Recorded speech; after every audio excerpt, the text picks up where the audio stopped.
वह पथ क्या, वह पथिक क्या, जिस पथ पर बिखरे शूल न हो। नाविक की धैर्य परीक्षा क्या, जब धारा ही प्रतिकूल न हो।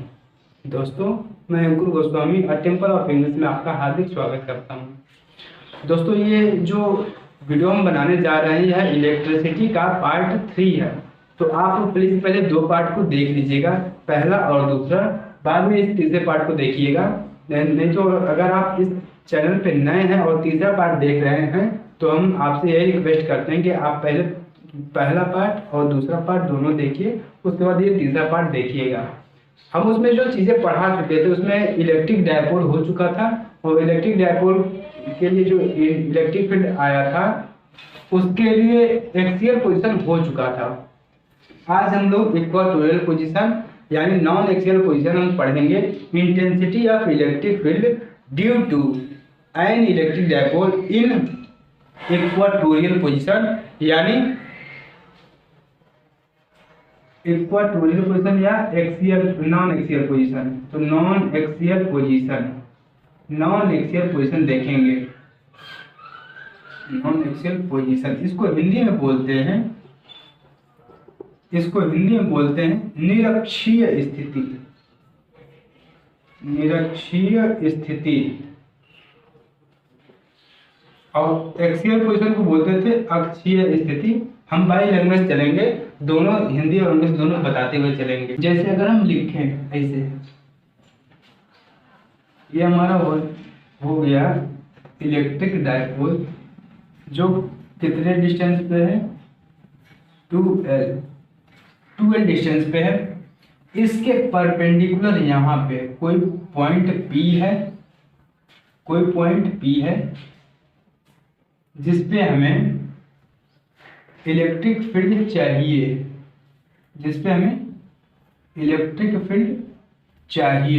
अब ध्यान से हम देखेंगे, ध्यान से समझिएगा। इस पॉइंट पे हमें क्या चाहिए, इलेक्ट्रिक फील्ड चाहिए। अब चूंकि देखिए ये वाली जो लाइन आ रही है वो है इस लाइन पे परपेंडिकुलर है यानी लंब है।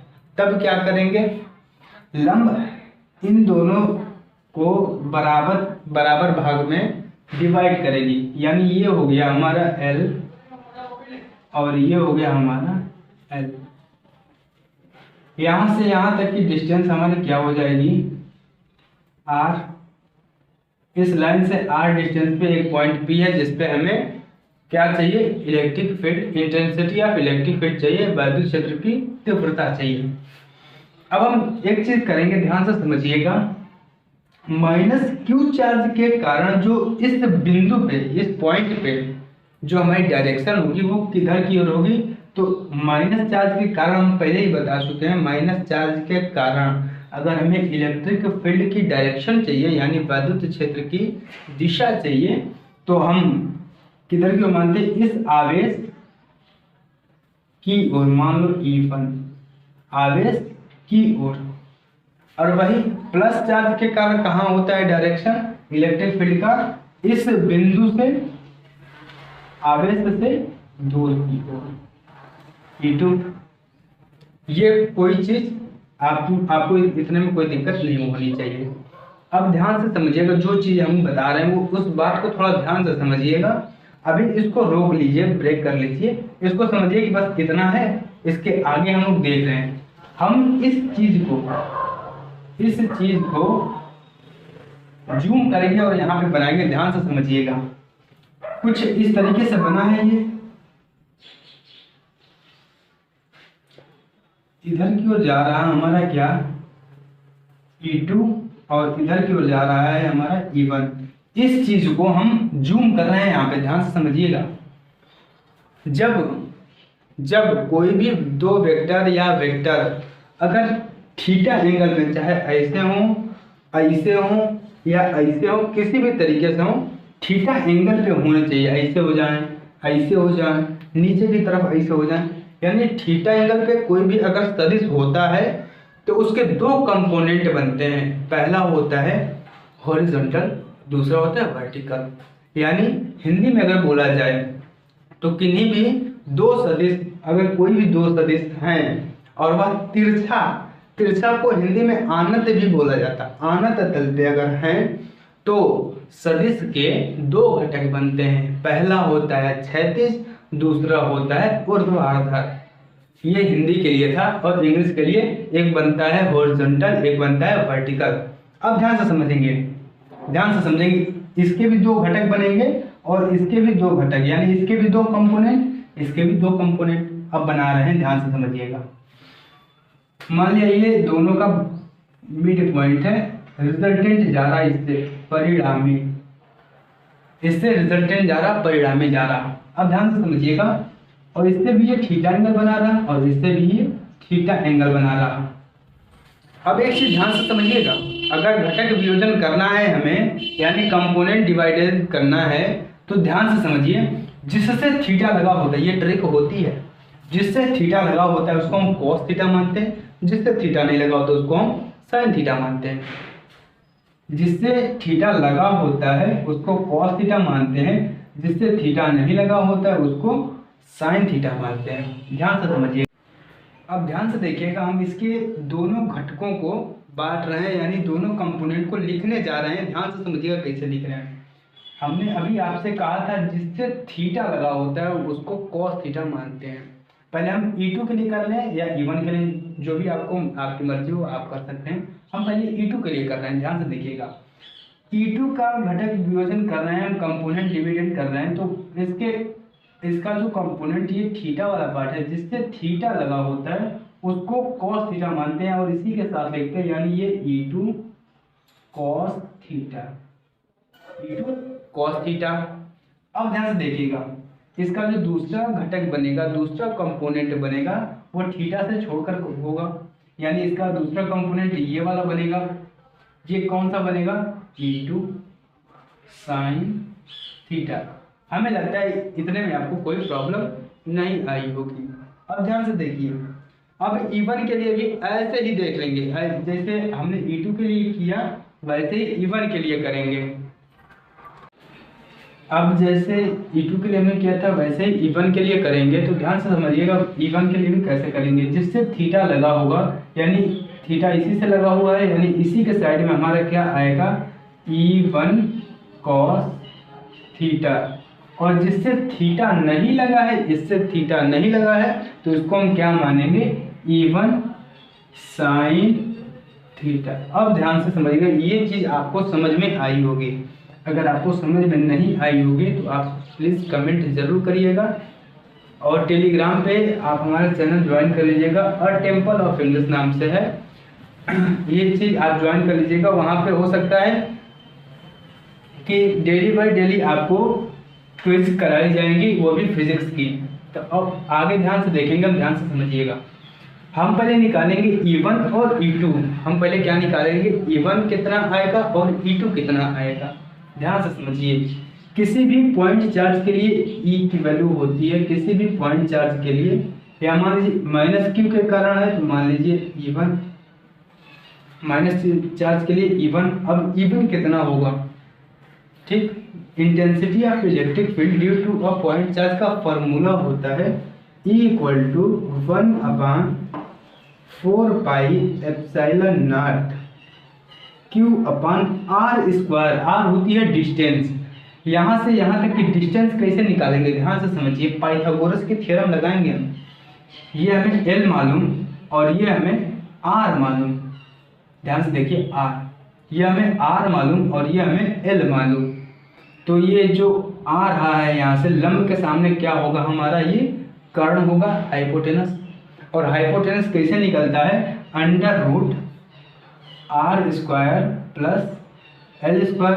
जितनी डिस्टेंस यहाँ से यहाँ तक उतनी डिस्टेंस यहाँ से यहाँ तक √r² + L², ये हो गया।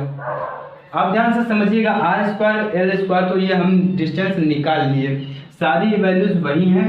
r के जगह पे हम क्या रखेंगे, √r² + L² का होल स्क्वायर। ये चीज़ आपको समझ में आ रही है, r² + L² का होल स्क्वायर, कोई प्रॉब्लम नहीं होनी चाहिए। ध्यान से समझिए। अब जितना E1 है उतना ही E2 होगा, जितना E1 है उतना ही E2 होगा, क्योंकि चार्ज भी वही है, सिर्फ प्लस माइनस का डिफरेंस है, तो इसमें प्लस माइनस का डिफरेंस नहीं लिया जाता है।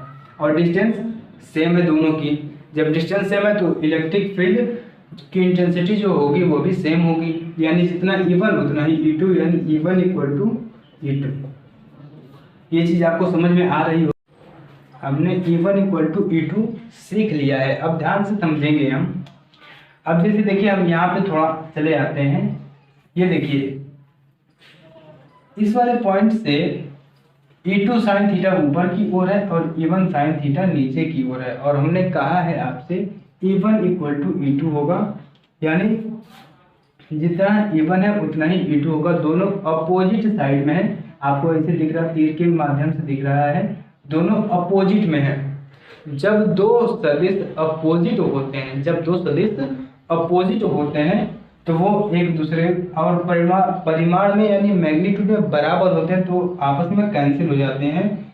E1 साइन थीटा से E1 साइन थीटा खत्म।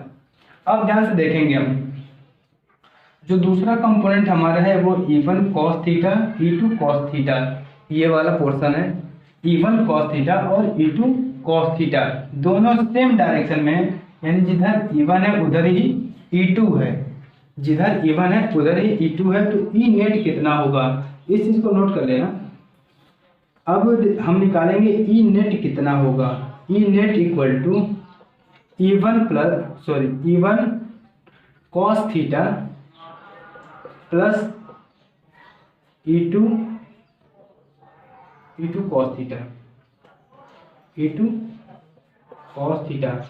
अब हम कह रहे थे आपसे E1 और E2 दोनों इक्वल है, यहाँ E1 और E2 दोनों इक्वल हैं यानी बराबर हैं, तो E नेट कितना हो जाएगा हमारा, E नेट 2, या ऐसे लिख लो E1 equal to E1 2 cos theta, ये हमने लिख लिया। E1 की वैल्यू कितनी है, ये वाली, इस वाली वैल्यू को हम पुट कर देते हैं। तो पुट करने के बाद E नेट कितना हो जाएगा अपना, E नेट हमारा हो जाएगा 1/4 pi epsilon not, 1/4 pi epsilon not Q upon में, ये रूट से ये स्क्वायर खत्म, ये होगा क्या R square plus L square, ये हमारा ये इतना आ गया। और आगे 2 cos थीटा, 2 cos थीटा।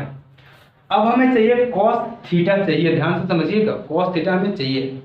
अब जब हमें cos थीटा चाहिए तो cos थीटा कहाँ से निकालेंगे, इस चीज को हम इरेज कर रहे हैं, आप नोट डाउन कर लीजिएगा, इस चीज को आप नोट डाउन कर लीजिएगा, कर लेना। और अब हम इसको इरेज करने जा रहे हैं। अब आगे हम लोग का काम क्या है, cos थीटा की वैल्यू फाइंड करनी है। तो कैसे होगा, ध्यान से समझिएगा। cos थीटा हम निकालेंगे कहाँ से, आपको पाइथागोरस थ्योरम आती होगी, पाइथागोरस थ्योरम। पाइथागोरस थ्योरम है क्या, ये आप त्रिकोणमिति में पढ़ चुके हैं।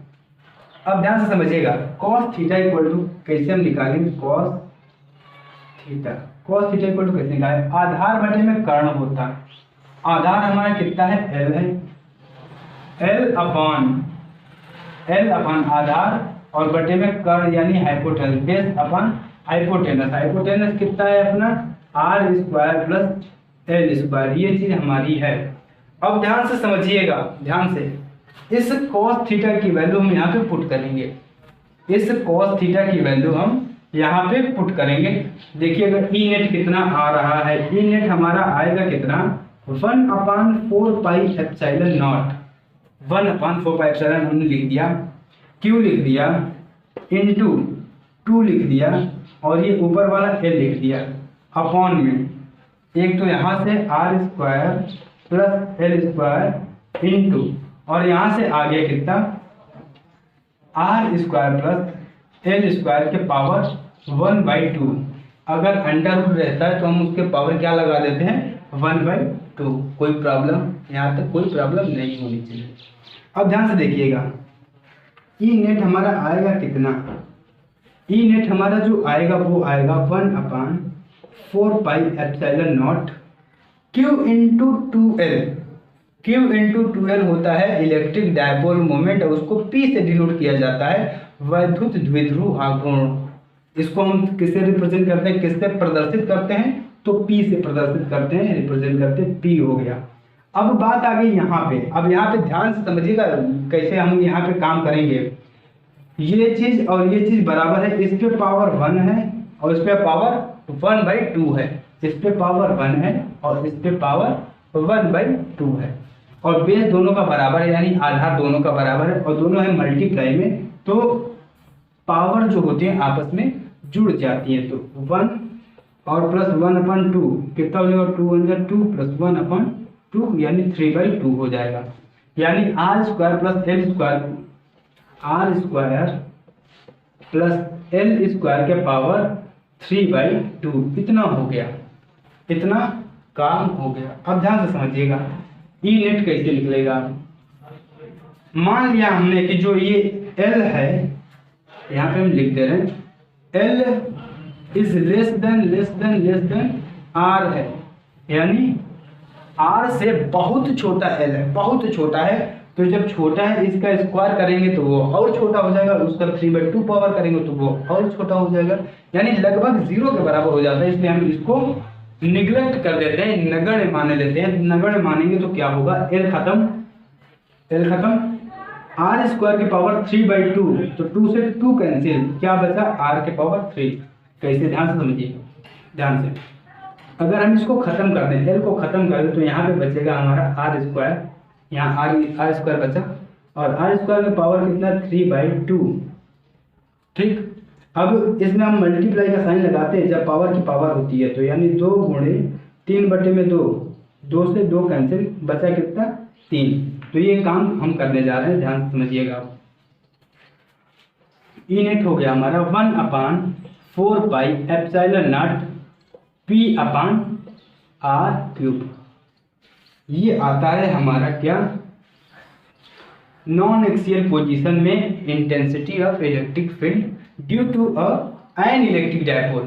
ठीक, ये हमारा आता है नॉन एक्सियल पोजीशन में। हाँ, एक चीज और, ई नेट, ई जो है वो हमारा इलेक्ट्रिक फील्ड है और जो कि वेक्टर क्वांटिटी होती है, तो इसकी डायरेक्शन किधर की ओर होगी, इसकी डायरेक्शन ये देखिए, ये वाला जा रहा है, यानी ऐसे जाएगा, ऐसे जाएगा रिजल्टेंट, और इसकी डायरेक्शन किधर से, प्लस से माइनस की ओर, प्लस से माइनस की ओर, और इस ये जो इलेक्ट्रिक डायपोल है इसके पैरेलल में, तो इसकी डायरेक्शन किधर है, डायरेक्शन है प्लस से माइनस की ओर, और कैसे है, प्लस से माइनस की ओर है, तो लेकिन है किसके, डायपोल के पैरेलल है, डायपोल के द्विध्रुव के समांतर, द्विध्रुव के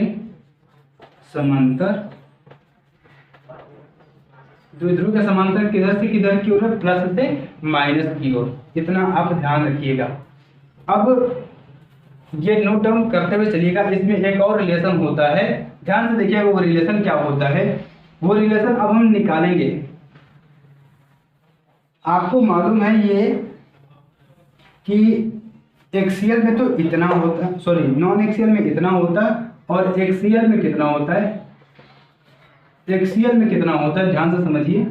एक्सियल में होता है E = 1/4πε0 2p/r³। तो ये रिलेशन पूछ दिया था, एक्सियल और नॉन एक्सियल का रिलेशन पूछ दिया था।